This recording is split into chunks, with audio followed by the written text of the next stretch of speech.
Sveikinuosi su jumis iš Vilniaus universiteto verslo mokyklos tinklalaidės Alter Ego. Aš esu Sandra Gabrielė Vileito ir šiandien kviečiu jūs susipažinti su Aruelės prekės ženklo įkūrėja Monika Jankovska, kuri įkvėpimo pasisėmė iš jūros ir nepopuliarių kelionės krypčių. Labas, Monika. Labas, Sandra. Labai džiaugiuosi tave čia matydama, ačiū, kad esi pas mus šiandien. Ačiū, aš taip pat labai džiaugiuosi.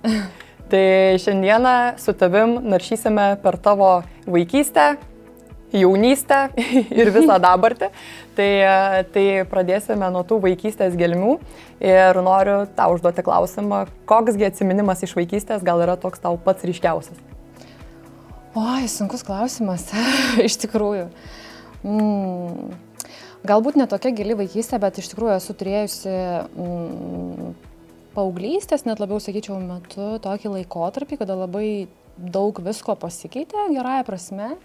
Tai buvo toks banalus ir paprastas dalykas kaip mokyklos pakeitimas kažkada, bet man tai buvo ne tik mokyklos pakeitimas, bet ir visiškai naujos aplinkos susikūrimas ir naujos pasaulėžiūros išsivystymas. Tiesiog aš laiku papuoliau į visai kitokį ratą, kuris man iš tikrųjų labai daug atvėrė. Tai nebuvo kažkas labai ypatingo, aš nežinau, aš labai dažnai grįžtu mintimis į šią vietą savo gyvenime ir jaučiu, kad jį man labai daug atnešė. Čia būtų galima gilintis ir pasakoti labai daug. Kažkas galbūt galėtų turėti tokių situacijų gyvenime, kurios galbūt yra ryškesnės ir kažkam atneštų prasmės. Čia mano atveju turbūt skamba pakankamai banaliai, bet aš tiesiog esu labai dėkinga likimui už tai, kad tuo metu tai su manim nutiko, nes tiesiog žinau, kad šiandien būčiau kitur. Nežinau kodėl. Taip. Tiesiog susiklostė viskas taip, kaip turėjo susiklostyti ir labai dėl to džiaugiuosi. Turim rezultatą. Jo, tikrai turim rezultatą. O jeigu grįžtumėm dar į tokią vaikystę, tai koks gal hobis buvo tavo mėgstamiausias? Šiaip iš tikrųjų, aš ir šiandien net negaliu atsakyti iš to klausimo. Aš tiesiog nuo vaikystės, kaip mama sako, nuo kūdikystės laikų buvau tas vaikas, kur buvo beprotiškai aktyvus. Nuo metų laiko namuose kėdės gulėdavo ant grindų, nes aš jomis užsilipdavau ant stalų. Dabar kažkalusau, aš galvoju, rimtai, čia buvau aš. Paskui kiek aprimau ir nežinau, čia stupimas ar ne, bet galbūt ir tėvai išsigandė, kad visada toks būsiu aktyvus vaikas. Man sukūrė labai daug veiklos, tai aš po pamokų, po mokyklos, po darželio niekada neturėdavau kažkokio laisvo laiko labai daug, visą laiką būreliai, bet tas ir yra faina iš tikrųjų, nes įvairiapusiškas lavinimas yra, tai buvo ir muzikos mokykla, ir šokiai, ir iš tikrųjų jeigu kažką dariau, tai visada dariau rimtai, nuo pat vaikystės. Ir tai atimdavo tikrai labai daug mano laiko. Tai šiandien aš tikrai nesu tas žmogus ir tas vaikas, kuriam reikėdavo kėdės ant grindų guldyti, nes jisai, žodžiu, viską išversdavo. Aš nesu toks žmogus, kur yra labai aktyvus. Aš mėgaujuosi laiku, ramiu laiku namuose, kai netgi galiu pabūti viena. Bet nemoku nieko nedaryti. Negaliu suprasti, ar taip yra todėl, kad tai buvo iš vaikystės, ar todėl, kad aš vaikystėje buvau labai jau užimta tomis veiklomis, bet šiandien aš nemoku nedirbti, aš nemoku stovėti vietoje, man iš tikrųjų po kurį laiko pasidaro nuobodu. Aišku, kaip ir kiekvienas žmogus, aš pavargstu ir būna, kad atrodo norisi viską mesti ir tiesiog atsijungti ir nieko nedaryti, bet keletas dienų nieko nedarimo ir pasidaro liūdna. Pasikrauni, žodžiu, ir galvoju, reikia varyti toliau. Jo. Taip, o jeigu dar liktumėm gal tam vaikystės etape, tai visi visuomet kažkuo svajodavom tapti. Tai kokia ta tavo svajonė buvo? Kaip galvoji, kas būsi užaugus? Vat šito dalyko aš tikrųjų neturėjau. Ir man galbūt netgi ir būdavo keista, kai kažkas paklausdavo, kuo nori būti, nežinodavau. Nes tiesiog gal labai plačiai žiūrėdavau, kaip ir vaikas, toks gal kažkurioje vietoje ir fantazuodavau labai. Man būdavo viskas labai įdomu ir man visą laiką atrodydavo, kad aš nežinau, kas čia galbūt kažkas įdomesnio dar atsiras. Tai vat niekada negalėdavau atsakyti, kuo noriu būti. Bet dėl to ir neapsikraudavau, nepergyvendavau, nes tikrai žinodavau, kad susirasiu kažką įdomaus. Tai šitas manęs dalykas kažkaip neužkabino. Tikrai, ta prasme, aplinkoje būdavo vaikų, kai ten būsiu daktaras, būsiu dar kažkas. Kiek iš tikrųjų taip pagalvoju, greičiausiai taip nesusiklostė, nes vis tiek mes augam ir dalykai keičiasi, bet negalėdavau atsakyti, bet ir kažkaip manęs tas labai nenuliūdindavo. Tai tuomet iš tų hobių, kuriuos vykdavai, ar tų popamokinių veiklų, tai kas buvo tas mėgstamiausias, nežinau, būrelis galbūt? Man galbūt apskritai ta kūryba patikdavo, nes tai yra visiškai paprasti dalykai. Aišku, muzikos mokykla, fortepijonas, šokiai. Tie šokiai tokie buvo ir įvairiapusiški, buvo ir baleto elementų, kas man irgi patikdavo, kad nuo klasikos iki labiau šiuolaikinių dalykų. Ir tiesiog ta tokia kreatyvi kūrybinė veikla, jinai tikrai labai užkabindavo. Bet pasakyti, kad aš norėčiau su tuo susijęti gyvenimą, tai tikrai nebuvo. Negalėjau. Nors, tarkim, ir turiu gerą klausą, kiek man sakydavo, gerai dainuoju. Dabar kažkaip neužsitraukiu, labai nepadainuoju, bet tokių minčių, kad ten būčiau dainininkė ar panašiai nebuvo. Tai nežinau, tiesiog galbūt visada žinodavau, kad su laiku, nežinau, gyvenimas viską sustatys į savas vietas. Bet taip, tas polinkis į kreatyvumą, jisai būdavo. O kada atsitiko tas jau pajautimas, kad jau supratai, dabar norėčiau judėti tą ir tą kryptim? Ir čia turbūt aš labai nenustebinsiu, kaip ir, nežinau, aišku, mokykloje mes renkamės tą kelią, kada renkamės universitetą, kažkokią kryptį ir buvo tų tokių nežinau, ką darysiu. Tarkim, mados sritis su manim ji buvo visada ir aš joje užaugau, taip gavosi, nes iš tikrųjų tas darbas, kurį dirbu dabar, tai taip gavosi natūraliai, kad jis yra, jau galima sakyti, antros kartos darbas, nes tiesiog mano tėvai panašių verslų visada užsiimdavo ir tikrai užaugo apatinio trikotažo srityje. Bet tuo metu, kai baiginėjau mokyklą, žinau, kad vidumi jausdavau, kad turbūt atsidursiu ten. Bet tada, kai reikėdavo priimti sprendimą dėl universiteto, nebuvo lengva, nes galbūt yra ta problema, kad kūrybinės studijos, bent jau tuo metu, dabar jaučiuosi labai sena, bet nebuvo tokia populiari kryptis ir tikrai daug saugiau visi jausdavosi, kai pasirinkdavo kažką tokio rimtesnio. Tai tikrai buvo net nebuvo minčių rinktis kažkokias kūrybinės studijas. Nes atrodė, kad tai nėra pakankamai rimta, ne?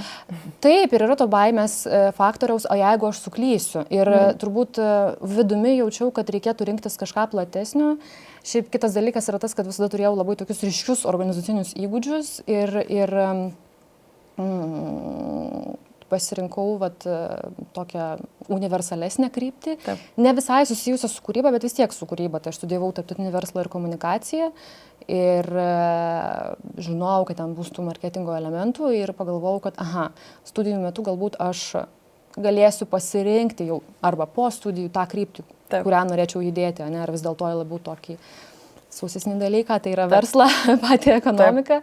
Ar vis dėlto per marketingo prizmę aš nukeliausiu kažkur, kur bus daugiau kūrybos. Tai turbūt pasirinkau pakankamai, gal ir šabloniškai, bet tiesiog džiaugiuosi, kad netgi tame universitete, kur aš studijavau, vis tiek pasirinkau pačią tokią, nežinau, plačiausią sritį, kurią buvo galima pasirinkti. Ir grįžtant prie to klausimo, kada įvyko tas kertinis momentas, tai iš tikrųjų į studijų pabaigą jau atsirado noras dirbti su labiau kūrybinių dalykų, ta prasme su kūryba, nes iš tikrųjų per marketingo studijas natūraliai taip gavosi, kad pati pradėjau domėtis po paskaitų, po visko tiesiog programomis, Photoshopu, iliustratoriumi ir panašiai. Ir šiaip iš tikrųjų dažniausiai tokių dalykų tikrai žinomi žmonės ir išmoksta patys. Taip yra. Taip. Ta prasme, jeigu tu turi tą universitetinį išsilavinimą, šitoj srity puiku, super. Ir viskas yra labai gerai, bet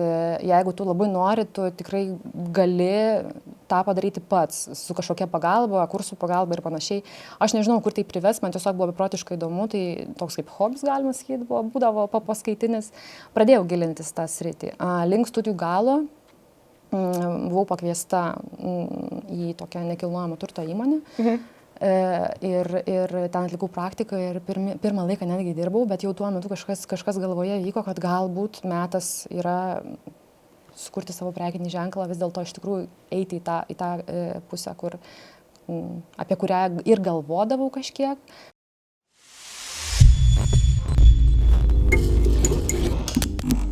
Norėjau grįžti dar prie tos vietos, kur tu minėjai, kad pasikvietė nekilnojamo turto įmonę tave dirbti, ne? Tai čia buvo, sakykime, ta tokia pirma gal darbo vieta ir ar tai buvo su rinkodara susijusi pozicija, ar tai buvo praktika? Taip, aš iš tikrųjų tikėjausi, kad tai bus tokia pozicija, kuri būtų susijusi su rinkodara, bet taip natūraliai gavosi, kad buvau paimti tokia platesnė sritį, tiesiog asistento pozicija, bet visko po truputį buvo. Taip. Ir ten tada tiesiog supratau vieną dalyką, kad negalėsiu dirbti tokio darbo, kur nėra apčiuopiamo rezultato. Man patiko dirbti visai nekilnojamo turto srityje, nes tu prisidedi prie labai didelio dalyko. Vienaip ar kitaip tu prisilieti prie projekto, kūrybos. Taip. Ir tada tu labai labai ryškiai pamatai tą rezultatą, nes tu pamatai tą pastatą, kuris yra pastatytas ir tu tuo didžiuojasi. Ir va tada atėjo tos suvokimas, kad ir ką gyvenime bedirbčiau, man yra labai svarbu matyti rezultatą, kurį tu gali apčiuopti. Ir tiesiog tam tikrų momentų supratau, kad nemoku galbūt nesistengti, nepasilikti po darbo valandų. Čia yra problema. Čia ne problema. Aš manau, kad tai yra tas toksai perfekcionistų žmonių ir kurie nori ko nors pasiekti gyvenime, ne tas bruožas. Ne? Nes jeigu nori kažko pasiekti, kaip ir pati prieš tai minėjai, tai turi ir daugiau pats padirbėti, ne vien, tarkim, studijų neužtenka, nes jeigu pats toliau nieko nesidomės, tai tikriausiai ir nebus rezultato. Taip, tai tiek, kad jeigu turi su tuo problemą jau kurį laiką, tai natūralu, kad lydi visokie perdegimai ir panašiai, su kuo ir aš tikrai susidūriau, bet jo.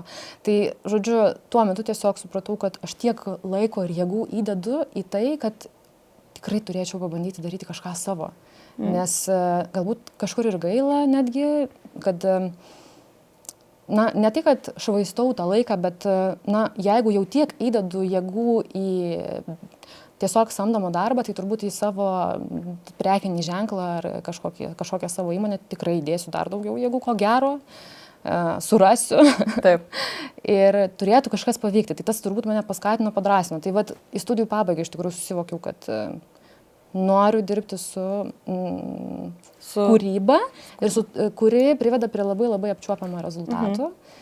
Ir kaip tada atsirado Aruelės prekės ženklas, kurį dabar jau Lietuvoje tai tikrai labai plačiai žinome, tikrai labai daug nuomonės formuotojų dirba su jūsų prekės ženklu. Tai kaip visgi prasidėjo Aruelės istorija?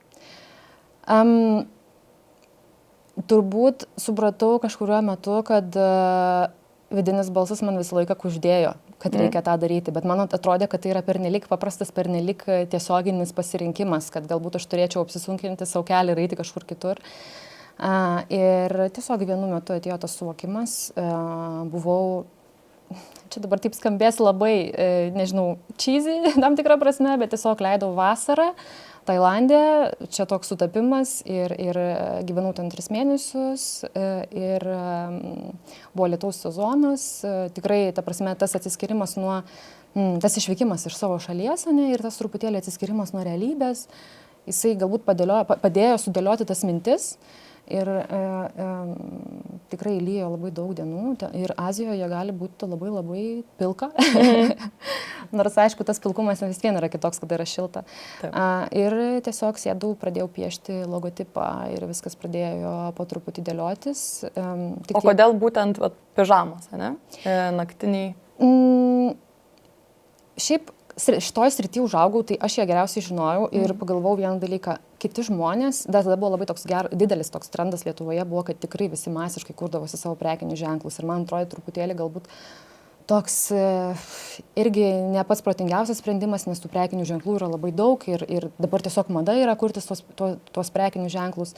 Bet iš kitos pusės buvo tikrai labai daug žmonių ir matydavau ir čia Lietuvoje tų verslų, kur stengiasi, daro viską ir beprotiškai to nori ir, tarkim, kelis metus to siekia, bet jie neturi tokių kontaktų, patirčių, kurias turiu aš, nes per daug metų vis tiek augimo toje srityje.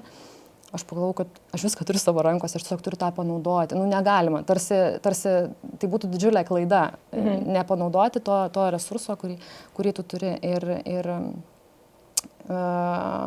kadangi užaugau šios srityje, tai buvo realiai man keli pasirinkimai, ar pats grinai apatinis trikotažas, ar pižamos, nes tiesiog tu turi kontaktus, tu žinai, kaip dirbti, kaip dirba šis sritis, kur gaminti, kaip gaminti, technologinius dalykus tam tikrus žinai, netgi, žinot, patį tą ir brandingą irgi, galbūt tekdavo man matyti ir sėkmės istorijų, ir galbūt kažkokių nesėkmės istorijų, tai vis tiek, jeigu esi protingas žmogus, ta prasme, būtų protinga visada mokytis iš kitų klaidų irgi. Arba bent jau jas išgirsti ir bandyti pritaikyti, ne? Taip, pasimokyti. Tai paprasčiausiai žinojau, kad jeigu iš tikrųjų nori būti lyderių apatinio trikotažo srity, būtent apatinio trikotažo srity, ten yra labai labai daug technologinių dalykų, kuriuos iš tikrųjų reikia gerai išmanyti. Ir tiesą pasakius, čia tokia gan atvira tema, bet tam, kad sukurti liemenėlę, gerą liemenėlę, tai yra labai nedaug specialistų pasaulyje, kurie yra pasamdomi, nes jie padaro tą konstruktyvą. Ir, pavyzdžiui, žinomi brandai, netgi patys žinomiausi brandai, jie turi 10, maksimum 20 konstrukcijų savo arsenale, kurias jie nuolatos naudoja, pakeisdami dizainą, pakeisdami nėrinius ir panašiai. Ir sakau, tų žmonių, kurie konkrečiai specializuojasi profesionaliam apatinio trikotažo konstruktyve, jų yra labai nedaug. Ir tai yra sudėtinga, todėl tiesiog tuo metu buvo paprastas pasirinkimas, noriu daryti pižamas, bet man ir tas sritis buvo įdomi. Šiaip mes tikrai neatmetam galimybės, kad mes eisime link apatinio trikotažo, šiaip artimiausiu metu atsiras mūsų tokia pirmoji apatinio trikotažo linija, bet visada žinojau, kad pradėti reikėtų nuo kažko galbūt paprastesnio. Dabar nežinau, ar tai yra paprasčiau, viskas yra sudėtinga, bet tiesiog tuo metu tai tikrai būtų reikalavę labai daug investicijų, nes tie žmonės, jie labai brangiai kainuoja. Kurie gali tau padėti padaryti tikrai gerą produktą. Tai va. Ir Aruelės prekės ženklas startavo ne Lietuvoje. Ne? Tai kuri šalis ta buvo pirmoji, kur su prekės ženklu ir su pirmom prekiam pradėjot prekybą? Jo, tai iš tikrųjų mažai kas žino ir mes mažai apie tai, kaip ir sako mums, mes mažai apie tai kalbame, bet mūsų kelionė prasidėjo daug anksčiau, nei startavo čia Lietuvoje, tai prekinis ženklas skaičiuoja 8 metus iš tikrųjų, o Lietuvoje dabar galvoju, esam gal kokie 4, vos beveik. Tai mes pagrindė dirbame B2B principų, tai yra tiekiame į užsienį ir mūsų užsienio partneriai, tai vadinasi, dabar esame beveik visoje Europoje jau. Tai kiekvienoje šalyje turime po agentą, po distributorių ir jie mus ten reprezentuoja, tiekia mūsų produkciją arba į prekybos centrus, į konkrečias parduotuvės, arba į didesnės elektroninės parduotuvės, su kažkuriomis mes dirbame tiesiogiai. Šiaip dabar jau atsirandame ir didesnėse platformose. Tai, pavyzdžiui, vakar sužinojau, kad buvome aprūvinti Vokietijos Zalando, tai artimiausiu metu ten atsirasime, kas yra labai smagu, ačiū. Aišku, gal šiek tiek ir baisu, bet iš kitos pusės tai yra tas tikslas, link kurio eini. Tai kurį laiką mums artima rinka ir didelė rinka buvo mūsų numeris 1, tai yra Lenkija. Tai o paskui tiesiog nuosekliai žygiavome ir plėtėme tą distribuciją Europoje.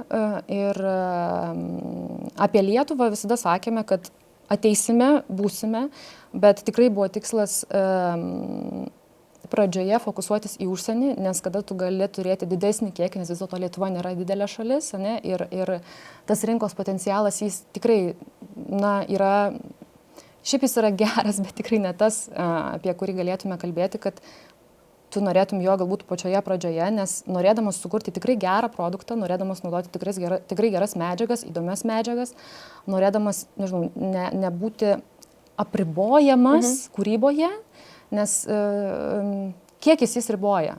Jeigu tu nori gaminti mažesnį kiekį, tai tu tikrai turi labai daug apribojimų. Tai mes norėjome iš karto sukurti įdomesnį produktą, kuris galbūt mūsų ir neribotų tos kūrybos, ne? Taip. Tai tiesiog rinkomės didesnės šalis, nuo jų pradėjome, o į Lietuvą sakėm, kad kažkada ateisim.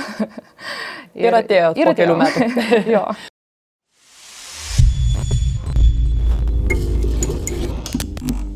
Koks buvo principas įžengiant į Lietuvos rinką? Ar tai visgi buvo, vėlgi, nuomonės formuotojai, ar labiau kažkas kito? Visų pirma, mums Lietuvos rinka iškart buvo kaip ir sava, bet kaip ir kitokia ir tikrai kėlė labai daug jaudulio, nes tai yra namai. Užsienyje mes buvom reprezentuojami ir esame reprezentuojami partnerių, kurie yra profesionalai ten ir jie labai gerai žino savo rinką. Ir kai jie paima tavo produktą, jie jau gerai žino, kam jis tiks, patiks, kur jį reikėtų plaisinti. Žodžiu, žino, ką su juo daryti. Taip. Čia viskas buvo kitaip, nes čia yra namai ir čia vis dėlto reikėtų dirbti B2C principų, tai yra, mes norėjome to ir tai yra logiška, tiesiogiai su klientu. Taip. Vėlgi, mums tai buvo iššūkėlis. Ir iš kitos pusės pagalvojame, kad jeigu jau kažką daryti, ypač namuose, tai tikrai reikia daryti gerai. Apskritai laikomės tokio principo, kad ir aš laikausi tokio principo. Arba daryti gerai, arba geriau iš vis nedaryti. Nes tas in between, ta prasme, variantas yra visai ne apie mus. Tai norėjome kažką padaryti kitaip. Ir apskritai, kol mūsų dar čia, galima sakyti, nebuvo, tai turėjome tokią galimybę kaip ir pažaisti, kažką pasidaryti for fun. Tai buvom pasisamdę kelias marketingo agentūras ir aš norėjau, kad į mus iš šono pažvelgtų ir sukurtų mums kažkokią galimai marketingo strategiją. Būtent kiti specialistai, nes man tikrai buvo labai įdomu, kaip mus matys. Iš tikrųjų, taip, po kurio laiko, dirbant su tuo pačiu produktu, tu šiek tiek gali ir pasimesti, ta prasme. Ir išsisemti. Ir tuo metu labai norėjosi, kad pasižiūrėtų kažkas iš šalies, ypač profesionalas, ir pritaikytų tą Lietuvos rinkai, nes čia dar ir tas B2C klientas. Ir išgirdom tikrai tokių neblogų variantų, tikrai buvo vienas variantas, kur mes beveik pajudėjom, paskui kažkaip pagalvojom, ne, kažkaip čia vis tiek ne taip, nes šiaip tokie pasiūlymai buvo gana šabloniški, labiau per Google prizmę, ten SEO, ECA, visą kitą, ir sakom, norėtųsi kažkaip įdomiau. Ir tada buvom suradę kitą agentūrą, ne marketingo, būtent PR-o, kur tikėjomės, kad pasiūlys tiesiog kažką šiek tiek dinamiškesnio, o tai, ką jie mums pristatė, mus ne šiek tiek šokiravo, nes jų ta visa idėja buvo apie influencerius. Mes apie influencerius irgi galvodavom ir norėdavom, bet mums tai atrodavo visiškai nepasiekiama. Bet kažkaip įtikino ir baisu, ne? Nes vis tiek tai yra visai kitoks darbas. Mūsų įtikino, supratom, kad tai nėra taip nerealu. Bet vis vien buvo tas pirminis barjeras, kai tu nesi žinomas, kad sutiktų su tavimi dirbti influenceriai, tai tikrai reikia labai pasistengti. Ir mes galbūt kažkur kuklinomės, galvodavom, kad gal čia nepaeis, gal nesutiks, bet PR agentūra sakė, kad baigiat jūs. Viskas bus gerai, važiuojam ir užsisuko. Tiesą pasakius, tai, kas yra šiandien, kaip užaugo prekinis ženklas, tai mes net nesitikėjom. O kodėl sakai, kad baiminotės ar gal net negalvojate apie influencerius iš pat pradžių, kad atrodė, kad to čia nepasiekiama? Negaliu pasakyti, kad influenceriai atrodė tokie nepasiekiami, bet būtent Lietuvoje mes vis tiek puikiai supratom, kad niekas apie mus negirdėjo. Ne? Ir vis tiek tai gautųsi kaip ir naujas prekinis ženklas. Taip, ten užsienį daug visko vyksta, bet kažkaip galvojame, kad vis dėlto reikėtų iš pradžių patiems užsitarnauti tam tikrą vardą ir jau tik tada mes galėsime Tik tada dirbti jau su nuomonės formuotojais. Taip, dėl to nuo starto tas atrodė šiek tiek baisiai ir ypatingai, kai mes atėjom ir diskutavom iš karto, vadinasi, ar apie smulkesnius tokius mikro-makro influencerius, ar netgi apie didesnius vardus, tai buvo toks, wow, palaukit, čia rimtai, ta prasme, yra tokia galimybė. Faktas, mums buvo pasakyta, kad garantijos nėra, bet manom, kad taip. Tai tada iš tikrųjų toks atsirado, nežinau, net kažkokia tokia nauja ugnelė, nes mums pasidarė labai įdomu ir šiai dienai galiu pasakyti, kad tas darbas Lietuvos rinkoje, jis mums atneša labai didelį malonumą ir labai daug inspiracijos, nes tikrai žiūri faina. Tai, kas čia vyksta ir padeda mums kasdieniuose darbuose šiaip su dizainu, su užsieniu, nes tie žmonės, su kuriais mes dabar dirbam čia, jie inspiruoja. Nesitikėjom, kad taip viskas užsisuks, užsikurs ir šiandien tas mūsų prekinis ženklas bus šitoks žinomas. Taip, galbūt norėjosi, kad kai eis kalba apie pižamas, apie tokį produktą, kad žmonės bent prisimintų, pagalvotų, kad toks egzistuoja, bet tikrai ką girdim ir ką žinom, tai kad kai žmonės nori nusipirkti pižamą, neretai tikrai pirmas dalykas, kuris jiems šauna į galvą, yra mūsų prekinis ženklas ir tai yra nerealu. Aš kartais kai išgirstu, tai net negaliu patikėti. Atrodo kaip, nes mes dirbam ofise, mes kuriam, kiekiai taip, jie yra pakankamai dideli ir tu galvoji tada, bet rimtai, jie ir dideli yra užsienį, bet Lietuvoje galvoji, bet rimtai, čia rimtai taip, nes mes visi turim savo gyvenimus, ta prasme, ir dirbam daug ir niekas nepasikeitė.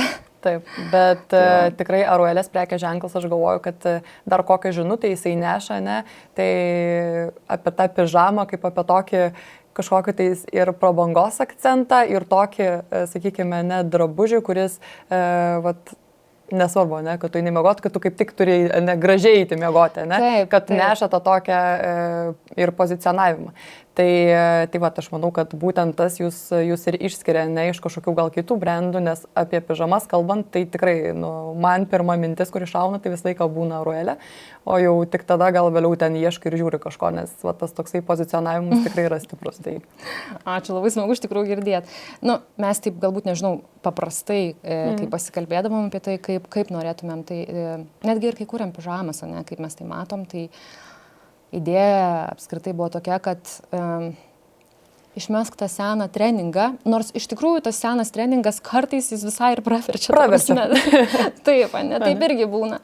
Bet tiesiog apie tai, kad moteris namuose vakare, kai ji grįžta po darbų, kad ir kokie jį bebūtų, ta prasme, pavargusi, išsisėmusi, o galbūt kaip tik pilna energijos, kad ji galėtų jaustis ir graži, bet ir patogiai. Tai dar labai kažkaip mums svarbus yra tas konceptas true to size, kaip mes sakom, nes dar ir pirmas įspūdis yra labai svarbus. Mes labai nenorim, kad moteris, kai užsideda mūsų pižamą, jai būtų per maža. Tai nesmagu. Tarsi pižama, jie apskritai yra toks daiktas, kuris neturi tavęs varžyti, riboti. Tai dar jeigu tu gauni tą mažesnį dydį, kur tau netinka, tada, nežinau, tikrai nejaukiai jautiesi, ne? Taip, tai mes labai stengiamės, kad kaip tik būtų gera, laisva ir ne visada netgi, ir tą dažnai girdim, kad tai būtų miegojimui, bet tiesiog laikui namuose. Ir stengiam, šiaip taip, faktas, turim ten savo stilių tokį labiau komercinį, bet stengiamės paliesti į įvairias klientės ir galbūt ir tas, kurios labiau renkasi klasiškesnį stilių. Kad jos irgi kažką savo surastų ir jo, apie tą madą namie. Tokią neįpareigojančią madą, dėl to yra daug tos įvairovės, kad tiesiog kiekviena galėtų išsirinkti kažką savo ir neapsikrauti, ką ten rengtis namie, bet tuo pačiu jaustis gražiai ir patogiai. Tai iš tikrųjų, su savo prekės ženklu tikrai įdomiai dirbat ir kiek žinau, einat ir per tos pačius renginius, daro tokius renginius, ne, kur tie patys žmonės, kurie dirbo su jūsų prekės ženklu, susirenka, tai berods kažkas vyko ir Kempinskije, tai žodžiu, per visai tą tokią kitą prizmę, va, tu norit tą ir pižamos dėvėjimą neparodyti, kad tai yra, kaip tu ir pati sakai, gražus drabužis, kurį gali tiesiog turėtis namuose. Taip. Ir nebūtinai gal ir miego, ne, nes tikrai kai kurios pižamos, tai ten vaikščiok tiesiog po namus gražus ir būk savo. Tas yra smagu, kad šiais laikais ir mada yra tokia, kad iš tikrųjų neįpareigojanti, ne? Tai tikrai taip stengiamės palaikyti tą konceptą.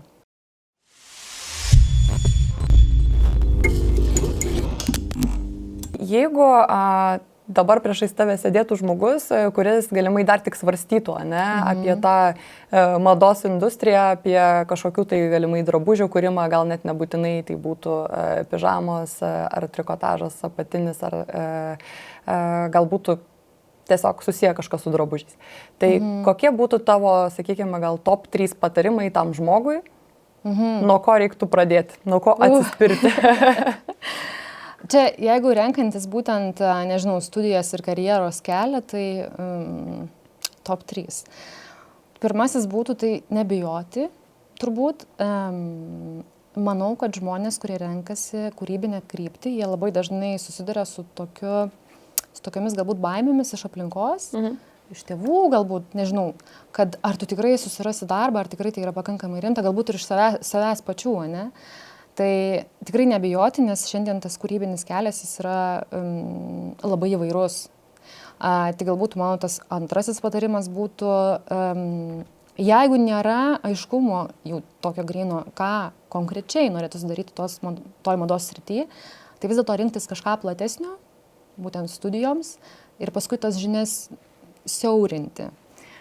Vėliau, darbuose, nes tiesiog tikrai labai dažnai būna, ir čia normalu, čia bet kurioje srityje, kad žmonės pasirenka savo darbo kelią ir staiga supranta, kad negaliu. Taip. Arba jie po kurio laiko nori šiek tiek pakeisti tą dalyką, ne? Tai tiesiog jeigu jau rinktis labai labai siaurą sritį, tai gali būti tokių, paskui nusivylimų kažkokių, o vis dėlto platesnė sritis, čia mano nuomonė yra tokia, nes aš galbūt ganėtinai panašų kelią turėjau ir labai dėl to džiaugiuosi. Taip.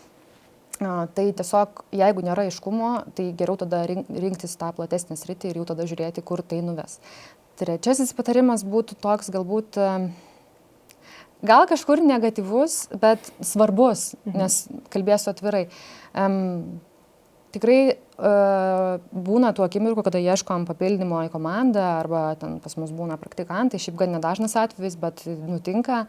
Tai tas mano trečiasis patarimas būtų vis dėlto nebijoti reikšti savęs ir po studijų, nes pastebim tokį dalyką, kad kartais atrodo, kad tas studentas, kai jis pradeda savo tą studento kelią, jis turi va tiek idėjų ir link studijų galo jie tarsi išsigąsta, nes tarsi išmoksta dirbti pagal taisyklės, mes tą tikrai matom, ir paskui bijo kažką daryti, tai tiesiog išsaugoti savo tokį unikalumą. Viskas pavyks, reikia tik įdėti daug darbo. Ir dar tikriausiai papildysiu šią vietą, nes prieš tai irgi labai akcentavai ir tos pačius kontaktus, kad tikriausiai yra labai svarbu ir dalyvauti, gal ir kažkokiuose renginiuose, ir nebijoti tų pačių networking visokių renginių, nes galiausiai tie kontaktai tikėtina, kad pravers.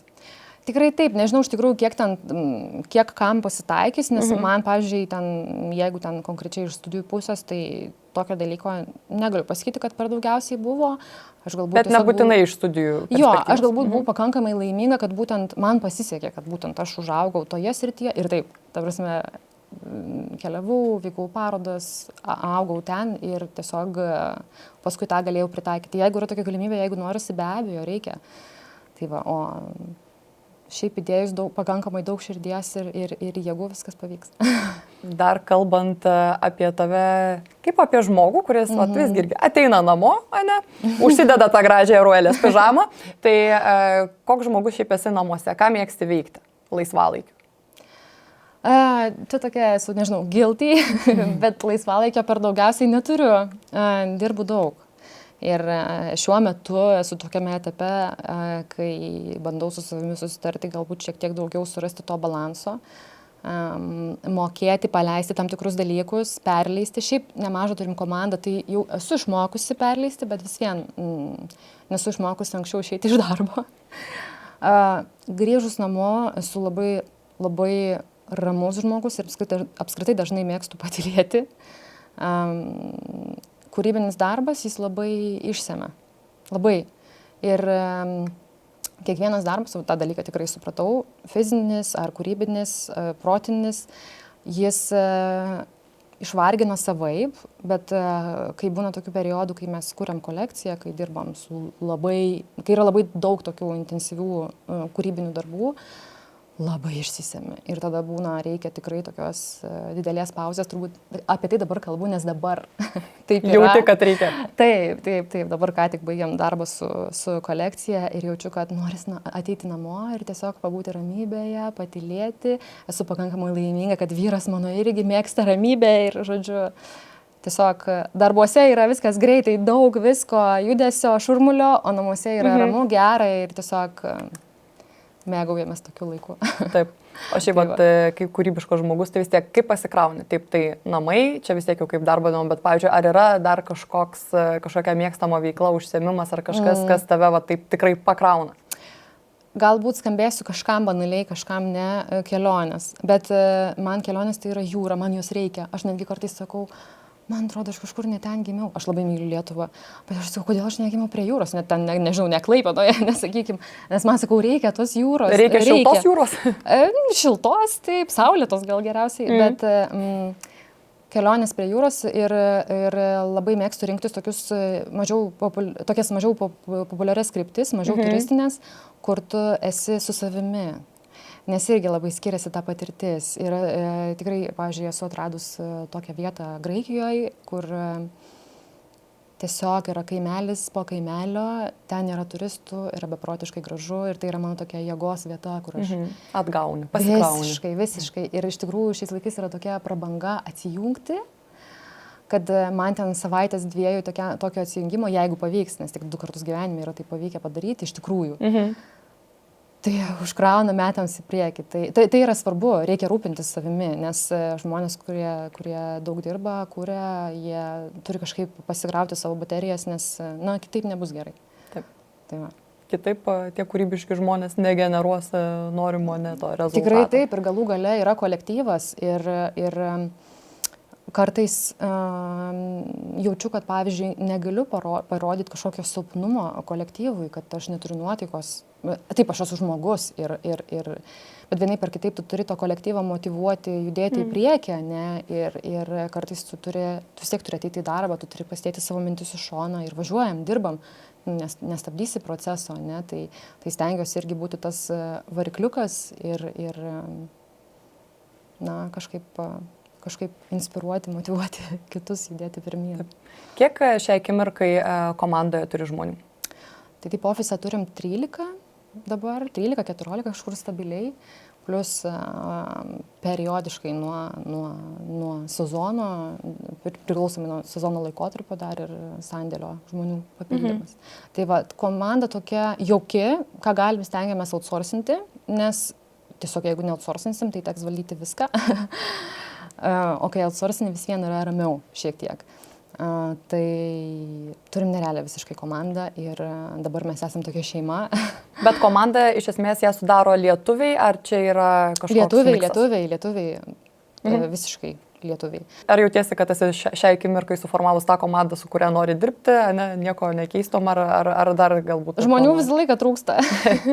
Galbūt ne visada yra netgi ir laiko ir jėgų kažką pajungti, bet dabar yra būtent ta svajonių komanda, su kuria patinka dirbti. Faktas, tai gyvenimas yra ir žmonės keičiasi, tai yra normalu ir mes augam, ir žmonės auga ir aš, pavyzdžiui, puikiai suprantu, kad vieni ir kiti darbuotojai visą gyvenimą pas mus nedirbs.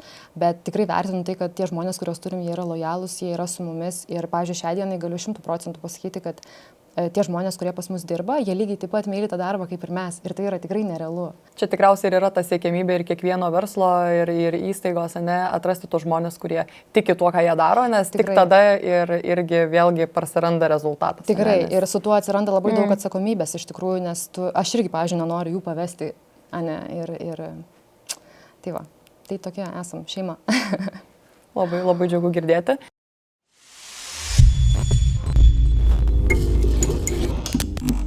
Ir priartėjome prie to mūsų paskutinio klausimo, kurį užduodu irgi kiekvienam pašnekovui, prie to alter ego profesijai. Tai pasakyk, prašau, kuris gyvūnas ir kurio gyvūno galbūt charakterio, sakykime, bruožą galėtų labiausiai atspindėti tave profesijoje? Natūralu tikėjausi šito klausimo ir galvojau apie tai kurį laiką. Šiaip neseniai su komanda esam pasidarę tokius asmenybės testus darbovietėje būtent. Labai fainas dalykas ir būtent jie eina per tą gyvūno prizmę. Man tikrai buvo įdomu, kas aš būsiu, nes aš galvoju, net nežinau, kas aš čia būsiu. Iš zodiako, ta prasme, ir taip esu pakankamai stiprus kaip ir ženklas, ožiaragis. Su tuo zodiako ženklu tikrai eina daug pakankamai charakterio bruožų, bet tikrai buvo įdomu, kas gausis. Tai man tas gyvūnas, kaip paaiškėjo, yra teddy bear. Labai keista.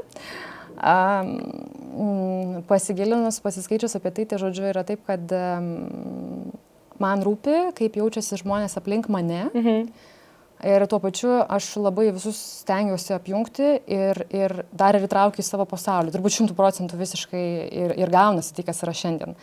Bet viena, pavyzdžiui, kolegė, mes su juo esam ganėtinai panašios, jos tas gyvūnas yra delfinas ir tada supratau, kad šiaip, jeigu būčiau pati galvojusi, o ne per tą testą, ne, delfinas.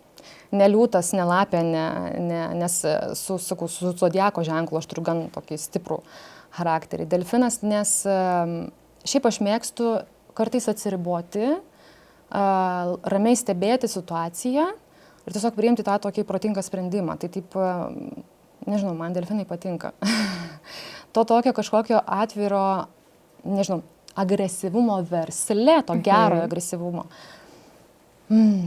Kažkur ten turiu, bet šiaip per daugiausiai nemėgstu, nes galbūt tas ir yra pastebima, bet stengiuosi kažkaip per daug, pavyzdžiui, neturėti kažkokio viešo gyvenimo ir panašiai tiesiog todėl, kad aš kai atsiriboju, nuo visko, man taip yra ramiau, paprasčiau, aš galiu daug objektyviau priiminėti sprendimus ir tikrai dirbti su tuo, su kuo dirbu. Tai turbūt delfinas. Puiku, tai delfinas.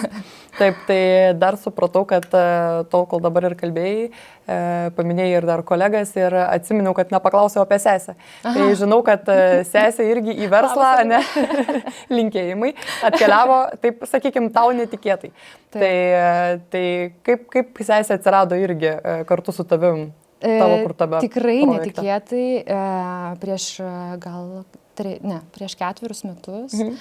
Ji iš tikrųjų studijavo finansus ir galvojau, kad tikrai keliaus į tą tokį labai, nežinau, tą tokią labai konkrečią kryptimį. Ir ten irgi yra tas atvejis, kur ji paskui suprato, kad čia visai ne jai. Ji visada turėjo tą tokią kreatyvę gyslelę, ji net buvo įstojus dailės mokyklą, bet kažkaip irgi, pavyzdžiui, pabijojo. Nors iš tėvų pusės niekada mes neturėjom tokio, kad čia nerimta, ne. Tai, pavyzdžiui, visada siūsdavo tokius dalykus, ne. Bet kažkaip, jinai suprato, kad ne. Ir pasakė, kad nori prisijungti prie mūsų. Pirma, iš tikrųjų, čia, prasme, nuoširdžiai pasakysiu, kad šiek tiek išsigandau, galvoju, vajetau, nes vis dėlto darbas su šeima, tai nėra, kaip čia pasaulį priimtinas, tai nėra saugu, ne, visko gali nutikti, vis dėlto darbas darbo, ne. Ir tikrai prieš save buvau rami, kad taip, viskas turėtų būti gerai, sesė irgi. Faktas, mes su ja pasišnekėjom, pasikalbėjom, kad ir kas bebūtų, vis dėlto mes neturim leisti, kad kažkas įvyktų. Bet nuo tada, kai sesė prisijungė, tai tiesiog, nežinau, ir mūsų santykiai tapo daug dar artimesni, ko nebūčiau galbūt net įsivaizdavus. Ir man tai yra nerealus palengvėjimas. Mes su ja esam šiaip išsiskirstę darbus. Ir jai galbūt net šiek tiek ir nepatiktų kažkokia tokia atsakomybė per didelė, nes kai, pavyzdžiui, gavau pakvietimą dalyvauti čia pas jūs, jis sako, ačiū Dievui, keliauk Monika, keliauk viena, tai ta prasme, žodžiu, būna mus dažnai pristato kaip abi ir aš tikrai neprieštarauju, nes jį įdeda kartais, bet, pavyzdžiui, dabar šiuo laikotarpiu jį buvo įdėjusi dar daugiau darbo nei aš į tam tikrus dalykus, nes tiesiog dėl tam tikrų aplinkybių negalėjau dalyvauti 100%. Brendo gyvenime ir ačiū Dievui, kad aš turiu tokį žmogų, kuris kuriuo gali pasitikėti ir manau, kad tiesiog visam tam kely ir buvo, ne, kažkur sesė, kažkur tu tai. Taip, tai yra svarbu. Labai dėl to džiaugiuosi. Taip. Tai Monika, tikrai noriu tau padėkoti, kad šiandien buvai su mumis ir kaip ir pati paminėjai, nesi viešas žmogus, per daug neviešini savo gyvenimo, tai labai džiaugiuosi, kad mes esame tikriausiai ta pirmoji tinklalaidė, kuri turės tą tavo istorijos dalį. Tai va, tai ačiū, kad išdrįsai. Atėjai ir tikiuosi, kad suinspiruosim žmonės. Ačiū. Tikrai labai džiaugiuosi, kad ta pirma tinklalaidė, kurioje galėjau sudalyvauti, būtent tokia skirta jaunai auditorijai, nes pagalvojau, kad tikrai labai geras startas, nežinau ar ne startas, bet kuriuo atveju labai džiaugiuosi, kad čia esu. Dėkui ir lauksim epizodo.